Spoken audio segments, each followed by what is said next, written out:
मोठा गदारोळ सुरू आहे सध्या महाराष्ट्रात. डंपिंगचा मुद्दा जो आहे चर्चेचा विषय बनलेला आहे. काय एकंदरीत तुमची भूमिका मांडली? मुळातच सुरुवात इथून आहे का ज्यावेळेस आमची काल एक विशेष सर्वसाधारण सभा 28 तारखेला लावलेली, त्याच्यात आमचा दुसऱ्या मुद्द्यावर चर्चा चालू होती का अंबरनाथ शहरामध्ये जे प्रकल्प बाधित आहेत ते प्रकल्प बाधित झाल्यानंतर त्यांना पर्यायी कुठे व्यवस्था उपलब्ध करून द्यायची, त्याच्यावर सभागृहात चर्चा चालू होती. आमचे सन्माननीय ज्येष्ठ नगरसेवक राजेंद्र वाळेकर साहेब यांनी एक पत्र आणलेलं आणि ते पत्र ते वाचन करायला आपले जे सभा अध्यक्ष आहेत त्यांच्याकडे पत्र ते वाचन करायला देत होते.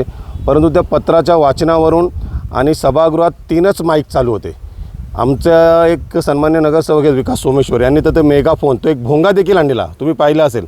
तर त्याच्यावरून सभागृहामध्ये खूप मोठा गदारोळ झाला आणि आमचे गटनेते असतील, आमचे वरिष्ठ नगरसेवक असतील यांनी ती सभा तहकूब करायला लावली आणि स्थगित केली. त्याच्यानंतर तो विषय संपला.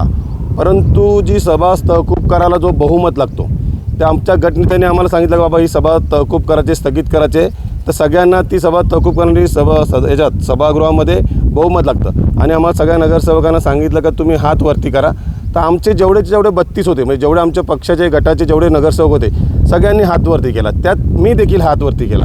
मी हात वरती केल्यानंतर सन्माननीय नगराध्यक्षांनी माझं नाव घेऊन असं केलं काय शैलेश भोईर आपल्याला डम्पिंगवर चर्चा करायची नाही का.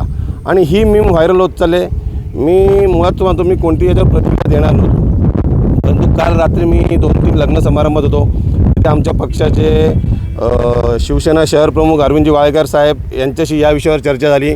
एका लग्न समारंभामध्ये मुरबाड मतदारसंघाचे आमदार कतोरे साहेब यांनी हा विषय काढला आणि तिथेच बदलापूरच्या नगराध्यक्ष रुचिताताई मॅडम असतील आणि राजन घोरपडे यांनी देखील हा विषय काढला.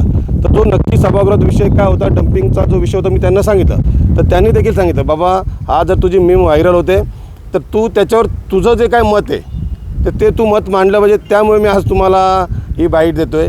मुळात विषय असा आहे का हा जो समोर तुम्ही डम्पिंग बघताय ह्या डम्पिंगला पाडव्याच्या दिवशी आग लागलेली आहे. आज तुम्ही मला वाटतं 1.5 ते 2 महिने झाले असेल तुम्ही धुराचे लोट बघू शकता. आज धुराचे लोट एवढ्या मोठ्या प्रमाणात आत्ता तर कमी आहेत, संध्याकाळी 4 वाजल्यापासून खूप मोठ्या प्रमाणात असतं आहे. याच्या आधी जेव्हा प्रशासकीय राजवट होती, रसाळसाहेब असतील किंवा ACO, त्यावेळेस जर अशी डम्पिंगला आग लागली तर वार्षिक निविदेतून ते त्याच्यावर मातीचा भराव करायचे किंवा माती टाकायचे आणि ती 7-8-10 दिवस मातीची प्रक्रिया टाकायची चालू झाली का ती आग विजायची. परंतु ह्यावेळेस असं झालं का आग लागल्यानंतर अंबरनगरपाशी मुख्याधिकारी असतील, नगराध्यक्ष मॅडम असतील, भारतीय जनता पार्टीचे गटनेते अभिजित करुंजले असतील, नगरसेवक विश्वजित करुंजले असतील, आम्ही सगळ्यांनी ह्या डम्पिंगला आग लागली त्यावेळेस भेट दिली. त्यावेळेस नगरपालिकेचे अधिकारी असतील किंवा मी देखील त्यांना सांगितलं की बाबा ही आग अशी पाण्याने विजत नाही, याच्यावर माती टाकणं जरूर आहे. परंतु त्यावेळेस अभिजित करुंजले यांचं मत असं होतं की हा कचऱ्याचा डोंगर वाढत चाललेला आहे आणि आपण ते मायनिंग करणार आहोत. जर आपण त्याच्यावर जर मायनिंग करत असताना जर मातीचा भराव टाकला तर त्या कचऱ्याचं वजन वाढते. तर त्यामुळे त्यांच्याकडनं माती टाकणं हा पर्याय उपलब्ध होत नव्हता. बरोबर, ठीक आहे. मग त्यांनी बघितलं आपण 2-5 दिवस जाऊ दे. त्यांनी फायरच्या गाड्या अरेंज केल्या, पाणी मारायला आलो. परंतु आज तर काय तुम्ही बघता त्याच्यातून कोणतंही सोल्युशन निघालेलं नाही. ती आग तशीच चालू आहे.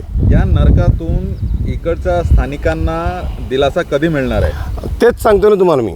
हा डम्पिंग सर्वोदयनगरमध्ये जरी असेल तर हा पूर्ण शहराचा डम्पिंग आहे. आणि आपले कल्याण लोकसभेचे कार्यसम्राट खासदार डॉक्टर श्रीकांत शिंदे साहेब यांचा जो घनकचरा व्यवस्थापन प्रकल्प चालू आहे त्याचं MMRD जेव्हा लास्ट टाईम 2 महिन्यापूर्वी मीटिंग झाली त्यावेळेस त्यांनी नोव्हेंबर एंडची डेडलाईन दिली. कारण नोव्हेंबर एंड म्हणजे डिसेंबर किंवा जानेवारीमध्ये हा नवीन प्रोजेक्ट चालू होणार, त्यावेळेस हा डम्पिंग शिफ्ट होणार. आणि ज्यावेळेस मी निवडणुका लढवली त्यावेळेस देखील मी नागरिकांना सांगितलेलं का हा डम्पिंग शिफ्ट व्हायला 6 महिने तर वर्षभर जाणार आहे. मुळात मुद्दा असा होता का याच्याला कंटिन्यू वारंवार हा धूर आहे. 4 वाजल्यापासून संध्याकाळी धुराचं प्रमाण खूप मोठ्या प्रमाणात असतं. त्याचे व्हिडिओ मी नगराध्यक्ष मॅडमला पाठवलेले आहेत, CO साहेबांना पाठवलेले आहेत, आमचे मित्र विश्वजित करुंजले यांना पाठवत. मला सांगायला अजून एक असेल का ज्यावेळेस मी विश्वजित करुंजलेने व्हिडिओ पाठवले त्यावेळेस विश्वजित करुंजले स्वतः या जागेवर आले संध्याच्या वेळेस. त्यांनी वस्तुस्थिती पाहिली आणि त्यांनी मला फोन केला का शेठ आता आम्ही बघितलं खूप मोठ्या प्रमाणात धुराचा प्रमाण आहे, तर आपल्याला त्याच्यावर माती टाकणं हाच एक ऑप्शन आहे, तुम्ही माती टाकायला चालू करा. तर मी बोलो पहिल्यांदा तुम्ही याची चर्चा होऊ द्या, सभागृहात चर्चा होऊ द्या का बा आता पुढे पावसाळा देखील येणार आहे. मुळात मुद्दा तेच सांगतो तुम्हाला का जे मॅडम ज्या माझं नाव घेऊन बोलत होत का आम्ही मागच्या 3-4 दिवसामध्ये आमची एक चांगली बॉन्डिंग झाली होती डम्पिंगच्या विषयावर. का डम्पिंगमध्ये पावसाळ्यात गाड्या वरती चढत नाही तर तिथे कचऱ्याच्या गाड्याचा जर रस्ता बनवायला पाहिजे, त्याच्यावर माती टाकायची होती आणि आम्हाला ते सभागृहात त्याच्यावर सांगायचं होतं की बा डम्पिंगची आता अशी अवस्था आहे त्याच्यावर आहे. परंतु मुद्दा असा झाला का आमचा जो दुसरा जी विशेष सर्वसाधारण सभा होती त्या सभेतच दुसऱ्या मुद्द्यावरच आमचा वादंग झाला. म्हणजे याचा अर्थ असं म्हणायचं की राजकीय अनास्थेमुळे इकडच्या नागरिकांना याचा त्रास सहन करावा हो लागतोय? 100%. कारण मी तुम्हाला सांगेन इथल्या नागरिकांना देखील जे आज माझी बाईट किंवा व्हिडिओ बघतील त्यांना देखील लक्षात येईल का याच्यापूर्वी जेव्हा प्रशासक होता त्यावेळेस आग लागल्यानंतर मुख्याधिकारी साहेब त्वरित निर्णय घ्यायचे आणि 2 ते 3 दिवसांमध्ये त्याच्यावर डम्पिंगवर माती टाकून पुढच्या 15 दिवसात आम्ही ती सगळी आग विझायचो. परंतु आज 1.5 ते 2 महिने झालं एक संगनमत किंवा ताळमेळ जुळला नाही. नगराध्यक्ष मॅडम असतील, आमचे नगरसेवक असतील किंवा मुख्याधिकारी आणि जे आरोग्याधिकारी यांचं एक ताळमेळ जुळला नाही. त्यामुळे आज त्याचा विनाकारण आमच्या नागरिकांना त्रास होते. मी तुम्हाला माहिती असेल मी त्यांना पत्र देखील दिलेलं का मॅडम आणि मुख्याधिकारी दोघांना पत्र देखील दिलं आहे का पुढील 15 दिवसात जर ती आग विझली नाही तर आम्ही याच्यापूर्वी 2-4 वर्षे नगरपालिकेला प्रशासनाला सहकार्य करत आलो आहे. परंतु आम्ही आमच्या नागरिकांना एकत्र घेऊन डम्पिंग देखील बंद करू शकतो, आम्ही मोर्चा देखील घेऊन येतो. मग त्याची दखल घेऊन आम्ही नगराध्यक्ष मॅडमनी मला 2 दिवसापूर्वी बोलवलं 26 तारखेला का आपण असं विशेष सभा लावलेला आपण त्याच्यावर चर्चा करूया. परंतु मॅडमचं बोलणं देखील बरं होतं कारण डम्पिंग जो तिसरा मुद्दा होता तो कचरा असेल, घंटागाडी असेल, कचरा कुंडी मुक्त अंबरनाथ शहर म्हणजे स्वच्छतेच्या दृष्टिकोनातून जो विशेष सर्वसाधारण सभेमध्ये तिसरा मुद्दा होता आणि त्याच्या डम्पिंगला आपल्याला काय काय करायचं आहे ही देखील चर्चा होणार होती. परंतु मी तुमच्या माध्यमातून सांगू इच्छितो सगळ्या नागरिकांना का डम्पिंग इथून हलवणं याच्यावर चर्चा होणार नव्हती.